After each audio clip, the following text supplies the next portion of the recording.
particular you are with mitzvot, not to talk about sins, and praying and learning. The more you refine yourself, you can any person can refine himself to a point that he will start feeling things. Because the thing is, if the neshama went down the world, try to imagine like you take like a pile of cups and you put one cup in the other and another cup, and you have like this whole, like a pole of cups. That's kind of how, when the neshama goes diving down to the world, it gets dressed into so many levushim, these garments. So by the time it comes down to this world, it doesn't see anything, doesn't feel anything. You do mitzvah, I don't feel nothing. I light candles. You know, you do almost anything you do, you don't feel anything. Because the neshama is covered with so much of these klipot, this spiritual cover. A klippa is a shell. Same way that you have a shell covering an orange, and you peel the shell. You're not going to eat the shell. The shell is sour. The peel. Maybe using the wrong word, but this is exactly what happens in the spiritual level. There's some type of a cover around your soul, and it's preventing the soul from feeling or having any spiritual enlightenment. Now, if you know how to refine yourself by removing these shells, these peels, at some point you will feel. That's why when a person does tshuva, you know, when the person lives his life, wanders around the world, then he bumps into another religious person. And that religious person tells him, you want to come to a shiur Torah, to a Torah class? You want to come to a Shabbat meal? You want to put tefillin on? You want to light candles? All it takes is to do one little mitzvah. And when that person does one little mitzvah, what happens? The light of the neshama gets boosted with some energy. So suddenly the soul gets like a boost. And then the next day comes, and the person will, let's say, as a thief, has a tendency to steal, he will come to steal, and suddenly he will be like, hey, you know, his good angel, his nefesh Elokim will tell him, no, it's not the right thing to do. Suddenly he will start having this battle in his mind, because you only need is one little ignite to ignite the soul with one good deed. And that's how usually people start coming a little bit closer and a little bit closer. So it only takes one thing. Sometimes this ignition, this spark comes from above. Hashem decides that he's going to wake you up, and he lights this spark from above. The Zohar calls it Ikaruta Dil Elah, an awake from above. And then the person suddenly gets this awakening, and he feels that he wants to get closer to Hashem. Now what happens is that during the course of a normal person's life, he did so many sins, the body is covering the neshama doesn't feel anything. So they have a very big evil inclination and a lot of desires and lusts. More than that, every mitzvah they do, they don't feel anything. They don't feel right away a reaction. But if you reverse it, if you start peeling all these klipot and start removing them, slowly, the neshama will start becoming more refined, and then you'll pray, you'll suddenly feel this something in your body. You'll do a certain mitzvah, you'll feel right away a reaction. You'll feel the connection. Or how you said you feel like a personal connection with Hashem. It all depends on your refinement. So kind of connecting to your question, if you're keeping the basics in being religious, let's call it, you're not going to reach that level. So you're constantly going to have this separation. Because you're like, I'll do the minimum. But if you want to elevate yourself and climb, it's work. It's a lot of work. That's why this world is called Olam Asiyah. It's working here. It can take you a year. It can take you 10 years. It all depends how persistent you are, how much you put your mind to it. But if you really refine yourself, you will get to the point that you can be on that level. And the more you do, the closer you get. And I can tell you already that one of the main things that people, they overlook it, the main thing to start with is your kosher diet. And a lot of people are not particular. They think they're following kosher, but they're not. They're missing here something, and here something, and here something. Even for little things with mixing, you know, the fleshik knife with a fleshik, with a milchik knife. Even with mixing this, something so small that man would say, you know, sometimes my wife, the cleaning lady, she puts the meat spoon into the other place, you know, and my wife sometimes like, I told her this, you know, it only takes one little second for it to swallow the meat taste or the dairy taste, and it makes it treif, and you eat with it. That's it. And people don't go with the little things because it's fanatic. It's too much. But the thing is that the basic of everything is first with the kosher, and then obviously how much. And Baruch Hashem, מחר יש אחד בעברית. It depends on every little aspect, how you do your Shabbat, how much you're particular with Shabbat. But if you really want to reach that level, yeah, you refine yourself. So some people, they have a head start, and some people have to work harder. But every person that will put his mind to it and will follow exactly the book will reach it. It's just a matter of work. And of course, sometimes Hashem has mercy on some person, or some person, the neshama. Each one of our souls come from a different world. The tzaddikim, their souls come from the world of Atzilut. Some of the souls come from the world of Bria. Some of the souls come from the world of Yetzirah. Each soul comes from a different place. If your soul came from a certain world, you cannot climb above it. So if a person got a soul from Olam Bria, he has a much higher level soul than a person who has a soul from Olam Asiyah, and he will never reach that level even if he will try 1,000,000 years. The whole point is also you have to kind of learn more to it. The soul has different levels. The soul, the level that you're mainly interacting with is your nefesh. Could very much be you're not even ignited your neshama. To get to the level that you get the neshama, I gotta work very, very hard. When you get to that level, most people, they stay with the nefesh. If they're lucky, they get to the level of ruach. And if they really work hard and they refine themselves and they already reach the level of the neshama and they get the neshama in this world, then they're already in a much higher level. So you have to toil in Torah and mitzvahs. But Bezat Hashem, for your question, I get literally 500, 600, 800 emails every day from all the places. So I have somebody filtering it, half the questions are nonsense, and I try to answer as fast as I can. At times something takes me 5 hours a day just to answer, but I'm working on a cloning system. Okay, yes? I have a question for my friend. Why did you get the second chance? A lot of people don't get that second chance. I don't know. She's asking why I got the second chance. I don't know. Also, when you were after, did you know that you're a male or female?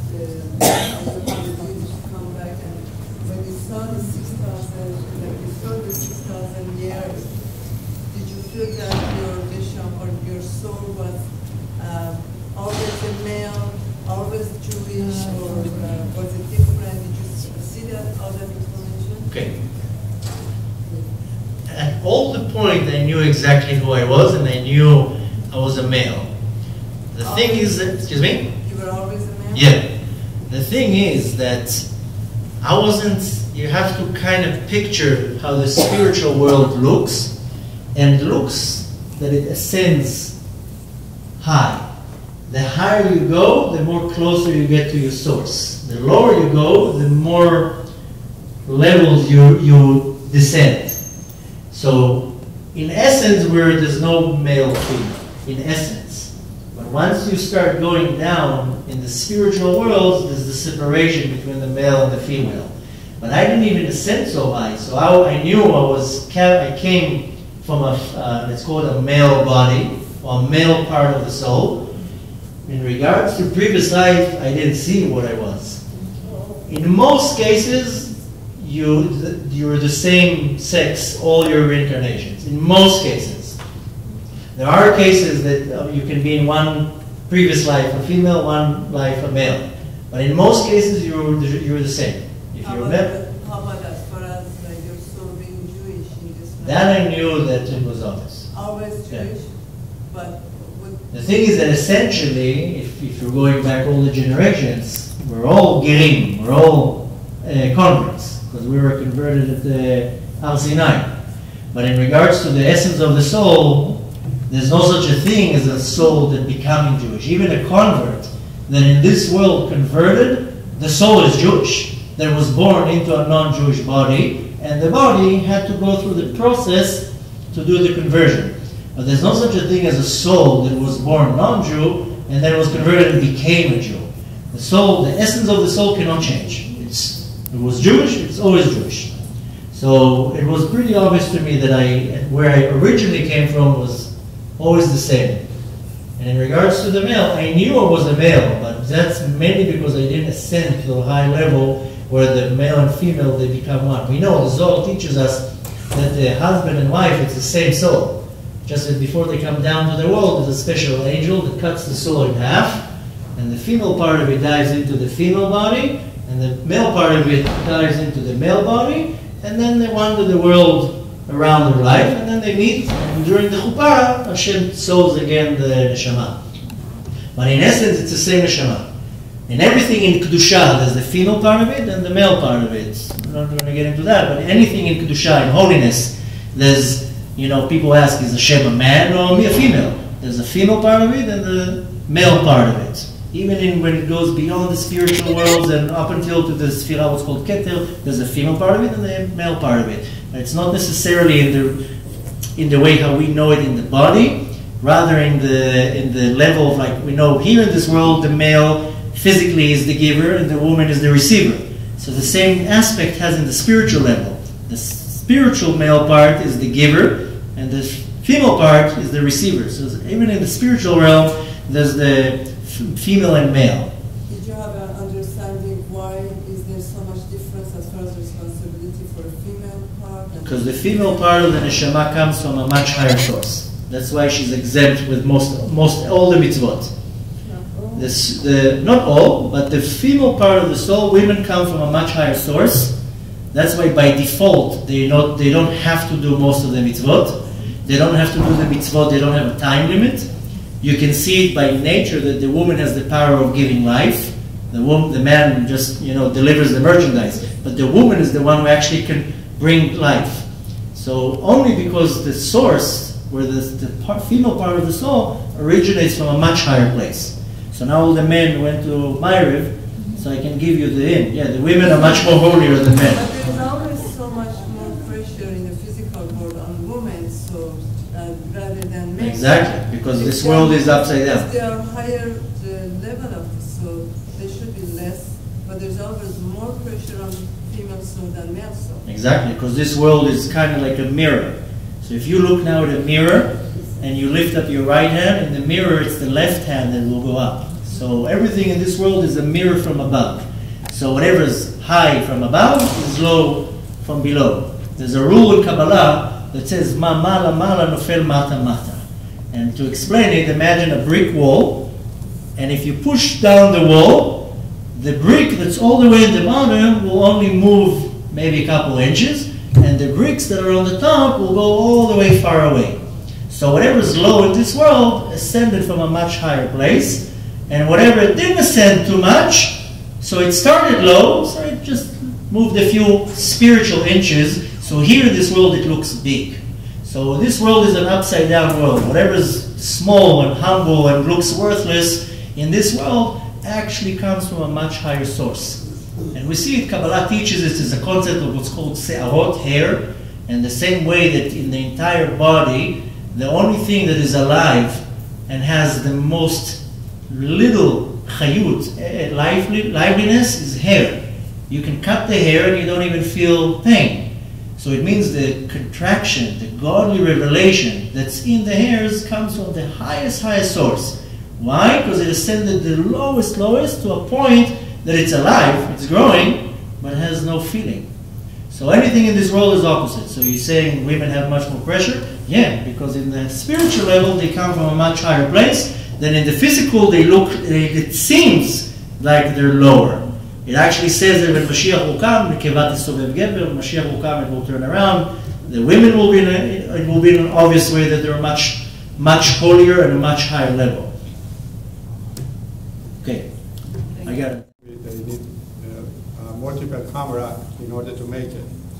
We know that we have like a secret camera up there. They can see everything, that's happening here in the back room. In the department store you go, now they have a mannequin that they put those camera in the eye of the mannequin. That when you walk to the department store, you see a mannequin there, but there's a secret camera in his eyes. This is how the human, they got this from the same that God created as his own image. Exactly. Our eye is the secret camera, that our mind is the sender and receiver. So every body in the world, even a fly, you see a fly back there, sitting there, he has a mind, has a camera in his eye, and he has a brain that is sender and receiver.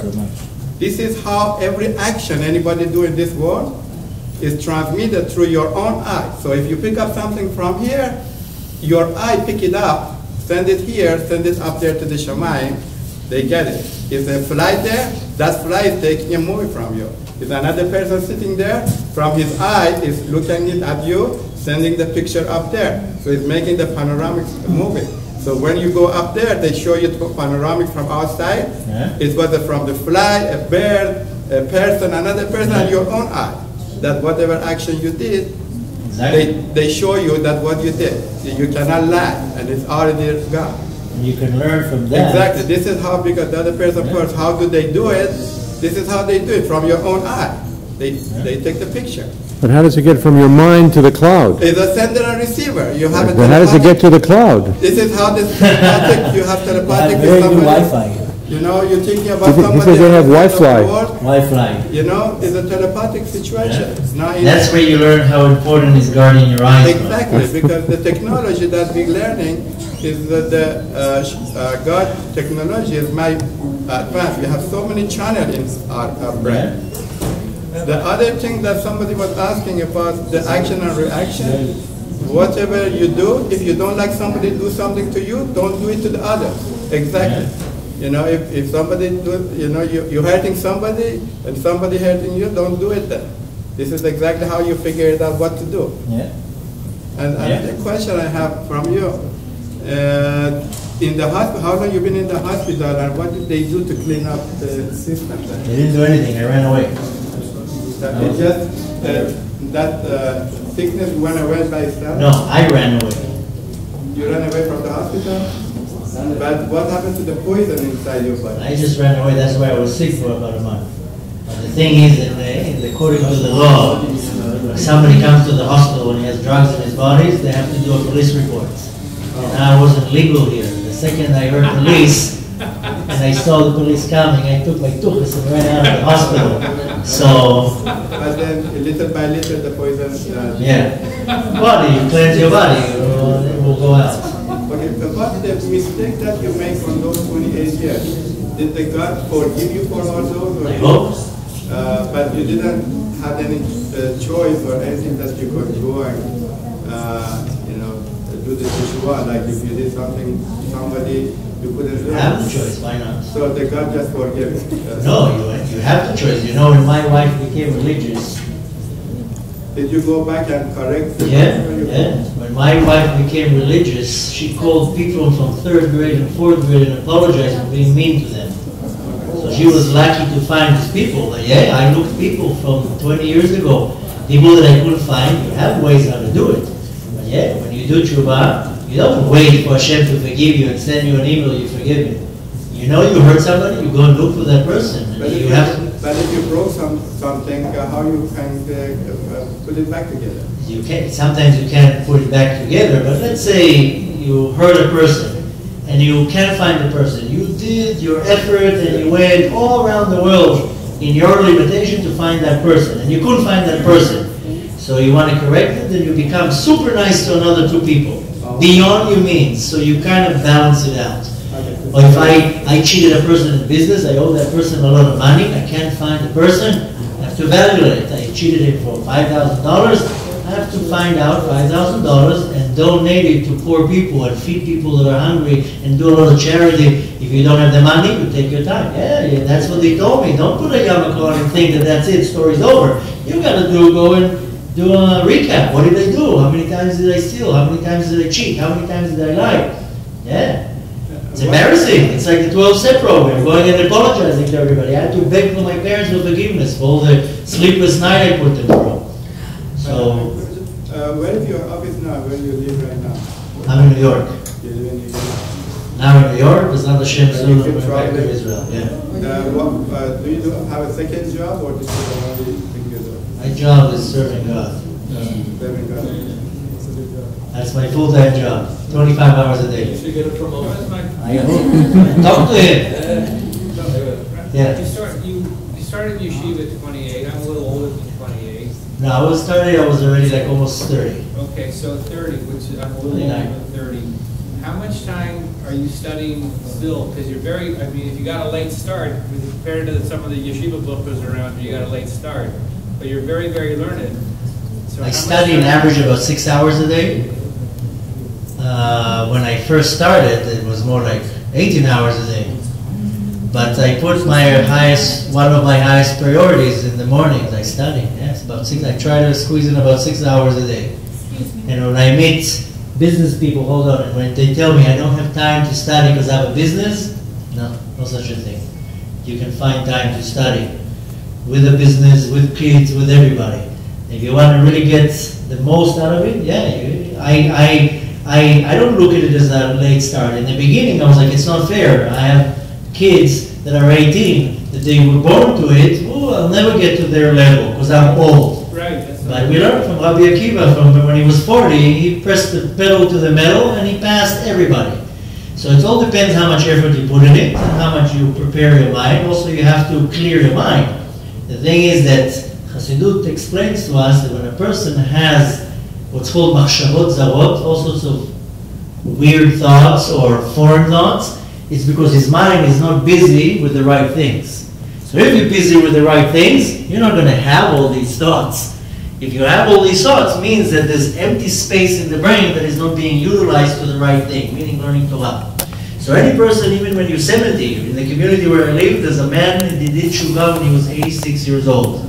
86 years old, he was barely walking like this. I would see him every morning in the mikveh, carrying his tefillin, this old man, and sat and learned. It's not the quantity what you learn, it's the quality what you learn. And a lot of people get discouraged because they say, I have so much to learn, I'll never get to it. Don't worry, in this world you have the obligation of learning in order to know what to do. And in the world to come, they'll teach you all the Torah that you didn't learn here. If you have the desire to learn, when you come to the world to come, at the time when Mashiach will be here, the Torah will just be given to you. But in this world, any person cannot come with any excuse that they don't have time to learn. You can squeeze in a good 2-3 hours a day of real learning, meaning turning the phone off, turning the computer off, turning everything off. And I try, sometimes it's hard, like now when I'm traveling, I'm not in my regular setup, but in where I live, I try to squeeze about 6 hours a day in the morning. When you do it in the morning, you start the day the right day. I go out of the yeshiva at 1 o'clock in the afternoon. I can start my day after I already sat and studied a lot. And then during the day, if I can pick up more of it. I wish that I could close myself in a room and sit and study all day long. But the reality is that I have a wife, I have kids, I have a lot of things that I have responsibilities. I can't just sit and study all day long. But every person should put his mind to saying, yeah, I can be half an hour less on Facebook and learn something. And I can be half an hour less watching TV. It's the same news like yesterday. The weather is going to be more or less the same. You know, so I always give the same example. Once I came back from a lecture, and I punched in the address in the GPS, and the GPS showed me exactly 1 hour to come home. And it was like a 7-hour lecture. My mind was already like exploding. All I wanted to do is put a good CD on, nice music, open the windows, open the roof, have some fresh air on my face, and just relax. So I put a CD on, and I start clapping to the music. And after a minute, I'm like, wait a minute, what am I doing here? I have now a whole hour now to come home. I can be like this for a whole hour, which only thing I'm going to get is a neck ache. Or I can listen now to a Torah class for a whole hour. So what am I going to get? Here, I'm going to get a neck ache. And here, I'm going to get eternal pleasure and reward and whatever is from this 1 hour of learning. Forget about the knowledge in this world. So obviously I was like, I can waste my hour on nothing and I can utilize it. And every person can do it in the same thing. Now I'm not telling a person, don't do anything. Live your life. But you have to find the good middle of saying, okay, so I can be half an hour on Facebook, not 2.5 hours. You always can find the right spot where you can give in, things that are really meaningless and squeeze in the time to learn. And B'ezrat Hashem, I hope that Hashem will give me more time to learn, because the more I learn, the more I realize I don't know nothing. And the more I realize I don't know nothing makes me want to learn even more. You mentioned that when we have a suffering, like if you have a pain in our body because of some mistakes we did, how do you know that which part of the body that has the pain is related to what It depends. mistake we did? It depends. That's related. There is a relation. And how can we clean it up rather than using a medication and painkiller? So what else can we do to correct that so the pain go away? The thing is that anything in this world ascends from the spiritual level. So, excuse me, if I have some type of a physical sickness, means that I have this sickness in the spiritual level. Everything that we have here is a manifestation from above. So I can go and take medications. It will, will calm it down. Sometimes the medications will be the tool that nature will allow you to fix it. But if you really want to correct the problem, you go and search what's the problem at the spiritual level. Now, I don't have the whole menu how it is, but there's certain things. One can be like, for example, for a very long time, my mother had pains in her wrist, in her right wrist. So I told her, you know what, there's two things that you're not doing. You don't wash your hands, like the spiritual way to wash your hands, which basically all the impurity goes on your hands. That's one thing. And you don't give it enough charity. It's not about writing a $5,000 check. It's the act of putting a piece of coin into the little metal box every day. And sure enough, she was washing her hands, and I told her, try it. What are you going to lose? It doesn't cost you anything. So sure enough, she was washing her hands every morning with the blessing, and every day making sure that she's putting a couple shekels into the charity box. And sure enough, the pain, what all orthopedics couldn't figure out, she figured it out. I told her, just do that. What about the back pain? It can be in many ways. Back, we know that how do you call vertigos? Vertebrae. The spine? Spine, no, but the Vertebrae. vertebrae? Vertebrae. Excuse my English, I'm Israeli. I might sound like I know English. But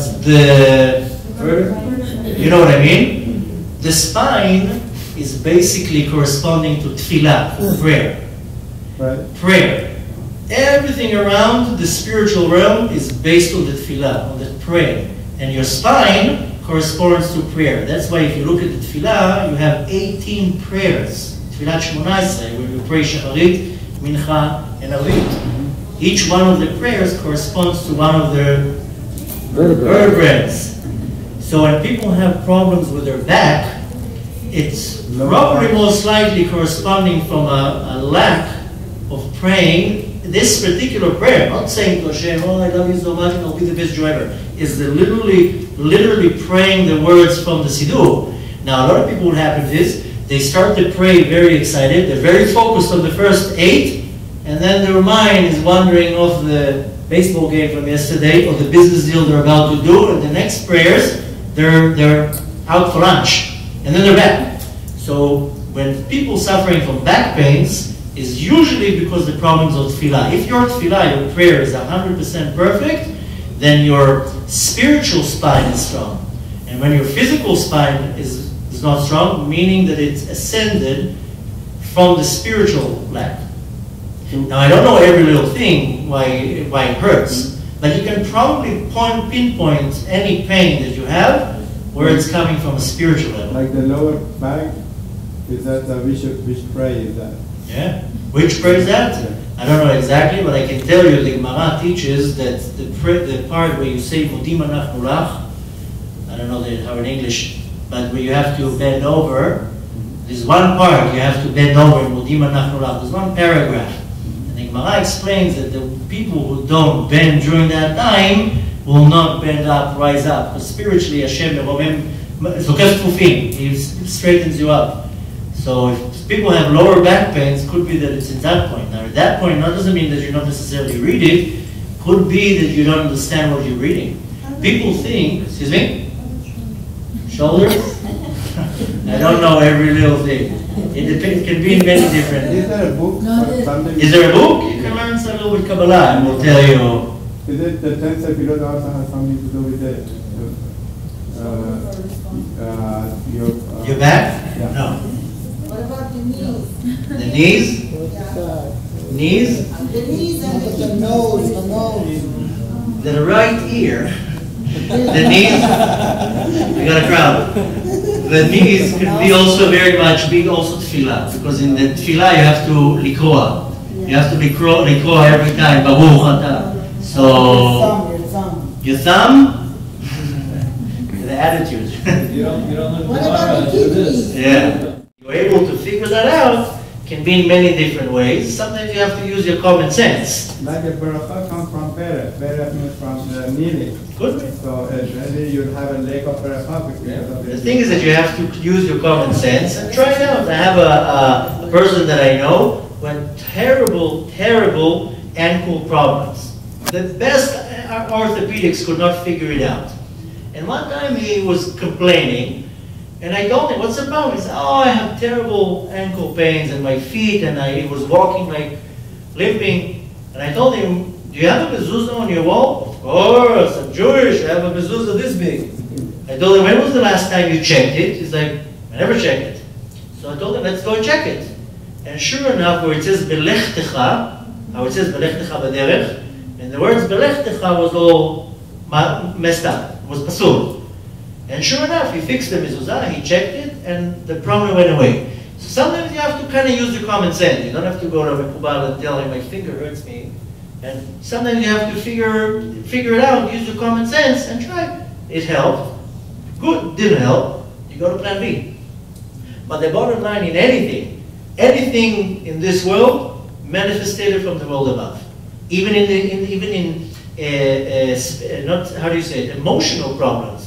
People have psychological for sure, depressions, things like that. This comes from the soul. This is a sickness of the soul. And some people you can, instead of taking Prozac, you just need to reverse the problem in the spiritual level. So you think if there is some kind of deformation, deformation can go away from when you fix the spiritual, the deformation can go away? Yeah, in most cases. Sometimes there's Okay. multiple last questions. Yeah. Who's waiting for a long time? Okay. Sorry. It's the vertebrates. My handsome husband has a question, No. and then I have a question. What about your other husband? Okay, fine. Okay. So my question to you is, did you see Hashem when you were in the state of, unconsciousness? Were you able to see our forefathers or Hashem? No and no. You weren't. The forefathers know. Hashem, it wasn't that I was able to see him. Ki lo ra'ani adam b'chai. Once a person sees Hashem, it cannot come back down to this world. Oh, But I can't say I saw, because there wasn't eyes, but I knew that Hashem is all around me. I felt it. And this is something that words cannot explain. Because there's no such a feeling in this world. So it's almost like me coming and telling you, you'll tell me I have a terrible headache. And I will tell you, can you explain to me how the head hurts? So you tell me, it hurts. It's throbbing here. Yeah, but how does it hurt? Does it hurt like this? Does it hurt like that? Is it hurting like this? You can't explain what you feel, but you know it. So I felt and I saw in the spiritual way, and I knew that Hashem is around me. I felt the presence, but I didn't see like a figure. So you can't explain how you felt? I can't draw it in words. Oh, I see. Okay. And so my other question is, were you happier the way you were at 28 and before 28? Or No. are you happier now? Much happier now. Okay. Now my How can you be happy when the thing is like this. Up until a minute before this happened, if you would tell me, are you happy now? I would tell you, I'm very happy. And if they would tell me, and if you would now become religious, would you think you would be happy? I would probably tell you, no, I probably will be not happy.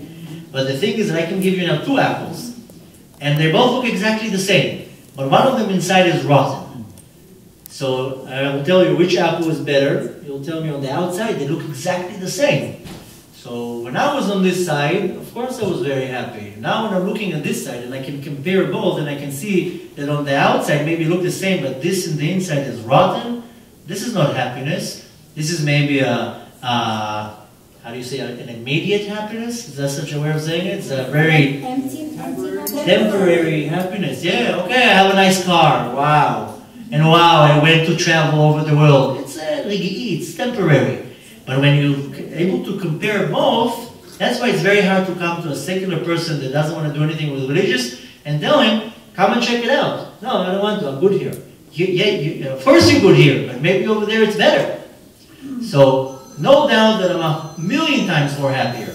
I'm more fulfilled, more energized, more happy, inside, everything. My mind is clear. There's no words to even describe it. So you're also grateful to Hashem for giving you a second chance? That's a given. Okay. So my husband and then we'll go. You don't have to go through a near-death experience to be grateful to Hashem. You have to, if you're grateful to Hashem every day of your life will be happy always. By the way, your story is just beautiful. Oh, Hashem. Thank you so much for sharing. I have to take the beauty and transform it into its both. Yes, the handsome husband. So, I have a wife and kids, don't so, like somebody mentioned earlier, a lot of people have those sort of near-death experiences and speak about it, and Jews and non-Jews alike. And then sometimes, like, you have Christians or born-again Christians who speak of such an experience, and they saw Yashka, and they came back, and they became better Christians, and they preach Christianity. So, what would you have to say to somebody like that? What do you mean? Turn off the cameras. I'm going to be on the hit list. Not to hurt anybody's feelings. Well, you're already on the hit list. Well, I'll explain why. And this is one of the core essences of anti-Semitism. The early Christians became Christians because they didn't want to have to follow these laws.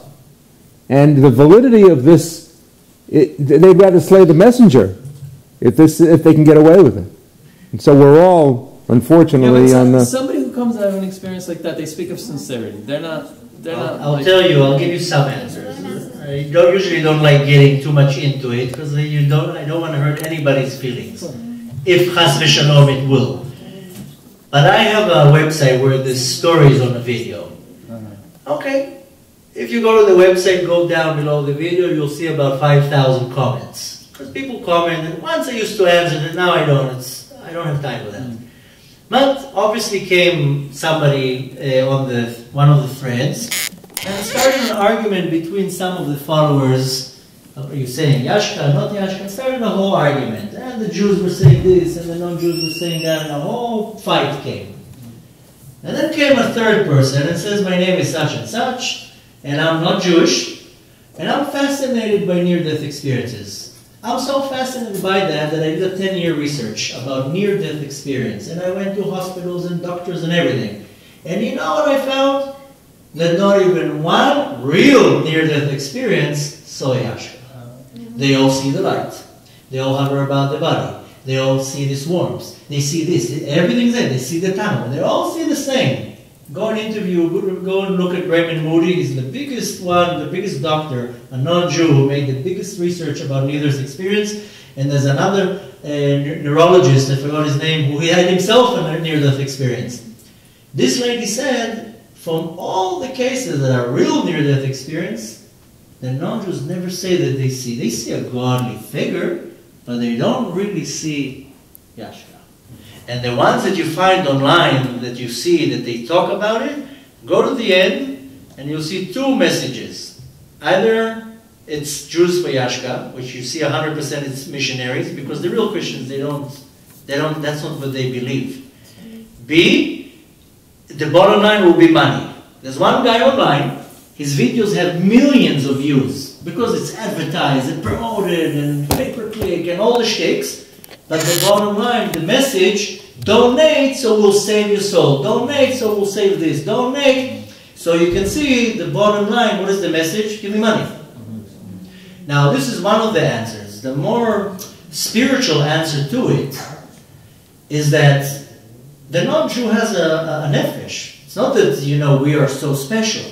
Everybody has a nefesh. This is a spiritual part of the soul.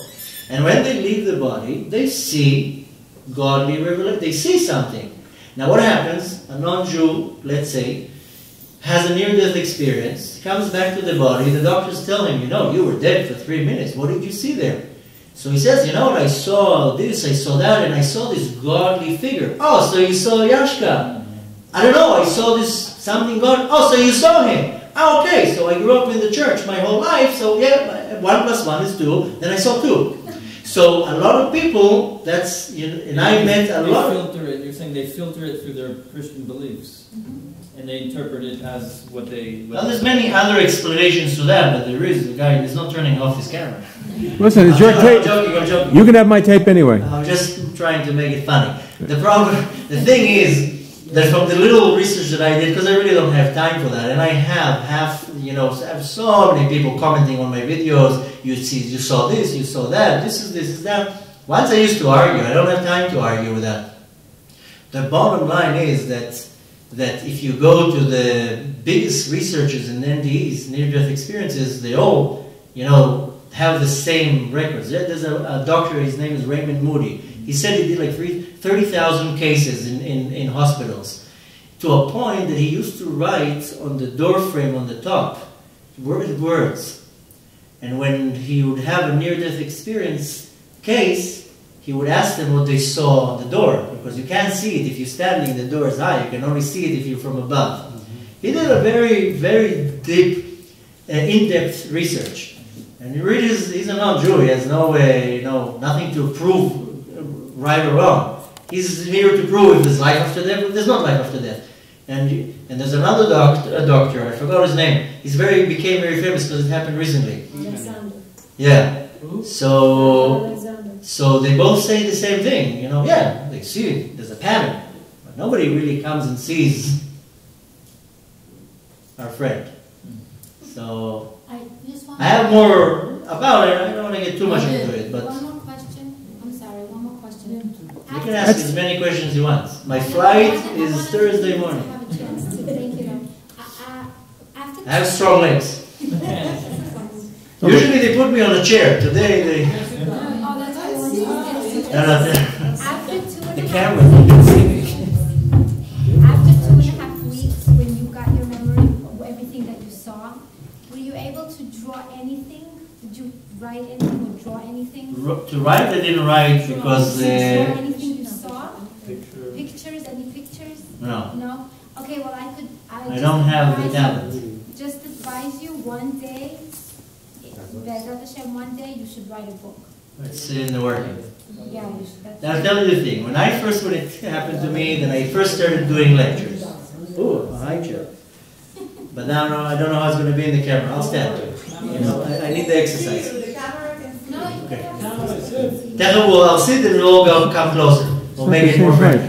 But the first when I started giving lectures, I was like, I'm only giving lectures. And everybody told me write a book and make a video and make a movie and make this. And I said, if I'm going to write a book, it's going to be a story. And if I make a movie, it's going to be just another guy on YouTube. So for about 6 years, I only lectures. And I went from one lecture to the other. At some point, somebody convinced me to do a video.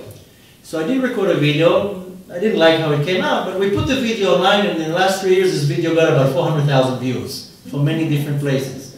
Then I put it on DVDs, and in the last 2 years, we gave around about 150,000 DVDs.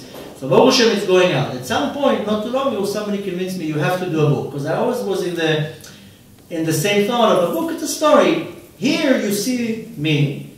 Besides that, you see me in the spiritual level. What happens right now is all our souls, whoever's in this room, is sitting in a chamber in Shamayim, and the souls are having the exact same session up there. So your soul and your soul and your soul and all the people's souls here is getting a little touch from my soul up there. So the physical lecture is 1,000,000 times more powerful than a video or a book or anything. So that's why for many years I was like, I don't want to do a book. Because somebody will read the book, will be like, wow, amazing book, and that's it. It's not the same. So not too long ago somebody told me, if one person will do tshuva, or will do man mitzvah as a result from the book, it's already worth it.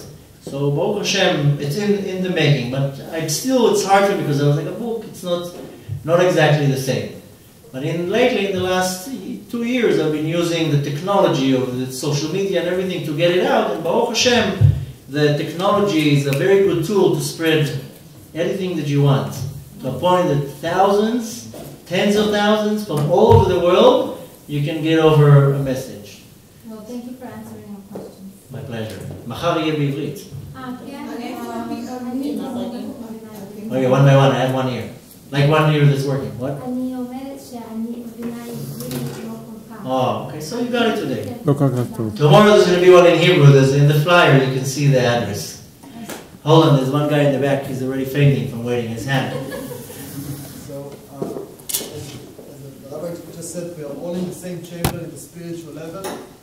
What happens, let's say, if it's, as you said, online, and like you write a blog and you reach 1 million people that read it, and it can affect them and it causes them to do mitzvot. Is it also in the same chamber?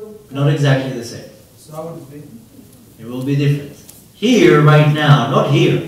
Anytime a bunch of people sit together, then when there's a physical meeting, there's a spiritual meeting. So, how it works, if I'm sitting now and I'm recording myself and then I'm putting the video online, a person will get the message or the information, but not necessarily it will be what's called a yichud, connection in the spiritual realm. This is the advantage of when it's face-to-face. That's why people go to a tzaddik to be face-to-face with a tzaddik, with a righteous man. That's why people go to the grave of a tzaddik, because there's an impression there. You know, one can say, oh, why do I need to go? The rest of them, they go to Uman. Why should I go to Uman? I can pray here to Rabbi Nachman. No, there's a certain impression in that place where the tzaddik is buried. So much more so when the tzaddik, when the righteous tzaddik is a righteous man, is alive. So there's a big difference, you know, in halacha. If I'm saying a bracha, and you hearing my bracha from the microphone, there's a safek if you can answer amen, because you're not hearing my voice, you're hearing the microphone's voice. There's more dinim into it, it's not so easy. But you'll see great rabbanim, when they do kiddushin in a chuppah, in a wedding, they move the microphone, because the chatan and the kala need to hear his voice, not the microphone. So, if the halacha brings it down already, so it means that in the spiritual level has a cause behind it. There's a whole question in halacha. If on Shabbat you're allowed to talk to a microphone, one would say, where's the Chilul Shabbat here? In other words, in some synagogues, they talk with a microphone on Shabbat. So it was actually proven that the microphone has some type of waves. That's a problem in Shabbat. But going back to your question, is that you have, when you hear it face to face, not only that you got to see it face to face, your neshama got the connection. We had some type of a unity, our neshamot in Shamayim. And it will not necessarily happen, if it will happen at all, if you watch a video on YouTube. Because you're watching the screen, it's almost like, again, bringing it down to halacha. If you watch now my kids, you know what's the populous video in my house? My wedding. I think it was played about 5,732 times. My kids know the wedding of my heart. Every day I see my wedding. So, and the funniest thing is that one time, my kids all sitting, watching the video, and they see my wedding. So you hear the rabbi saying the kiddushin, you hear the Sheva Barot. So I hear my son saying, amen, every bracha, amen. I told him, why am I saying amen? He's like, I hear a bracha. I told him this bracha was said 11 years ago. You're now hearing the video. You can't say amen. It's not really a bracha. It's from the video. So kind of on the same level, when you're lucky enough to sit here in the same room, the effect is completely different. But on the other hand, I have hundreds of people who emailed me or called me or contacted me in any way and told me, you know, not too long ago a lady contacted me and she told me, I must tell you that somebody gave me a CD with your video about a year ago. And the CD went on my shelf and collected dust. And something happened and I met another person who told me about you and I remembered I had the CD and I put the CD in the DVD player. And she told me, I wanted to tell you that I saw your video and I'm now so religious, I'm covering my hair. I'm completely shomer Torah and mitzvot. And I went to Israel a few months ago for a series of lectures. And she made an evening like this, and I come and meet a woman with completely covering her hair, little kids with peot, to completely religious people, and she tells me, I saw your DVD, and it's affected me so much that I'm now mamash religious. Now I'm not taking credit because I was another stop. Maybe I was the one who maybe aroused it, But the point is that even the DVD has some type of a power. But I believe that when it's face to face, anything, you know, I learn with certain people Torah on Skype. I have a person that I met in an amazing story who lives in Montana, and we learn every 2 weeks on Skype Torah. And one time he came and told me, tell me, you know, even though it's on Skype, is it the same thing? You know, we know that when 10 men learning together, the Shekhinah comes with them. So if the 10 men are on a Google Hangout, you know, one is here, one is here, one is here, is it the same? So, you know, the poskim of the generation, they don't know so much with technology how it works. But in essence, when two Jews are together, the Baal Shem Tov explains it, when two Jews are together, it says that the entire history, this moment was waited 5,774 years for these two Jews to meet and to something good to happen. You know, the Lubavitcher Rebbe, he used to stand and give dollars every Sunday. Somebody once came and told him, what's the deal? Why dollars? Okay, I understand, people come, they get a blessing, they see you, but what's the point with the dollars? You know, thousands of people every Sunday would get $1. So he said the whole point here is when two Jews meet, something good has to happen. So if I'm giving him $1, I'm giving you $1, the point was to give this $1 to charity. Most people kept it because they were like, okay, the $1 from the Lubavitcher Rebbe. The point was to take this $1 to give charity. So when two people meet, this is a big secret for one to follow by, is when you meet another person, something good has to happen from it. You walk in the street, you say something that you learn. You do a good deed. Something good has to happen from it. And if you utilize that, then you're fulfilling the purpose of the creation.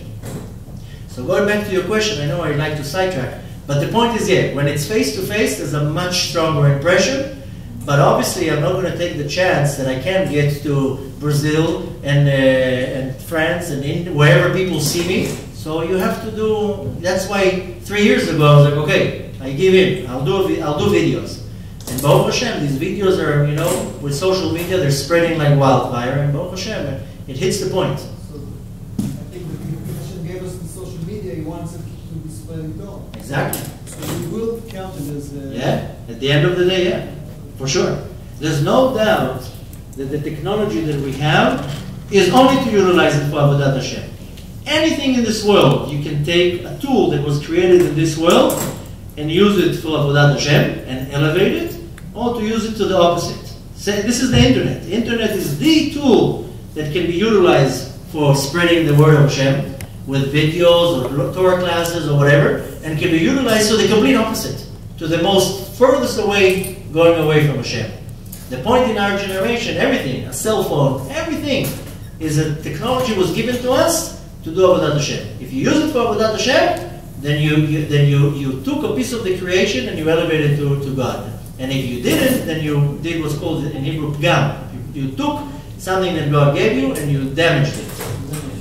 So obviously you've got to take every person, everything that you do, you have to take it off. How am I doing Avodat Hashem with it? I have a car, I can do charity with it, I can take people, I can help old people to go do shopping, whatever, I'll deliver food to poor people. I have whatever, a big house, I can do Achnasat Orchim. I have a nice whatever, I have a big bank account, I can do something with it. So the point is, yeah, you have to utilize everything and so much more. So with the technology we have, yeah, that's why I tell people, you go see a video I upload on Facebook every day, dozens of videos. And I write below, share it. Why? Because you share it, and who share it, and he share it, and 100 people saw it, you know, like that. Wait, they're waiting there so patiently. Yeah. Your neck What? Your neck hurts. My neck? My legs hurt. Sit down. Can Yeah. the video is playing? Can we? No.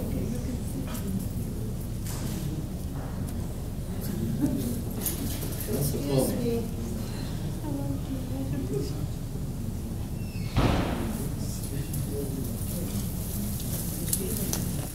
One for everybody, of course. The general answer is that anybody can help anybody else. even just in the spiritual level, just by praying for that person, by doing mitzvot for that person, just by adding on yourself more mitzvot in order for that person to be healed. There's many different ways. In most cases, especially when there's a closeness, you're not going to be able to help a person because there's too much of a closeness. The person needs like a third party to come and That's exactly what they mean. but in a lot of the cases, who's that third party that will be the one? What's that malach? Where that malach Exactly. come from? Where you can help is that you pray for that malach to show up and for Hashem to have rachamim on that person. The thing is, so many people call me and tell me, can you talk to my son? Can you talk to my daughter? Can you talk to my neighbor? Well, I can talk to, but sometimes it's pointless because who am I? They'll see a guy with a long beard, right away they're intimidated. Oh, another rabbi coming to brainwash me. So sometimes it depends who's, somebody called me not too long ago and she told me, my son, like you're saying, we were very religious, but my son went off the path and Hashem Rachem, now he's dating this, he's doing that, can you help him?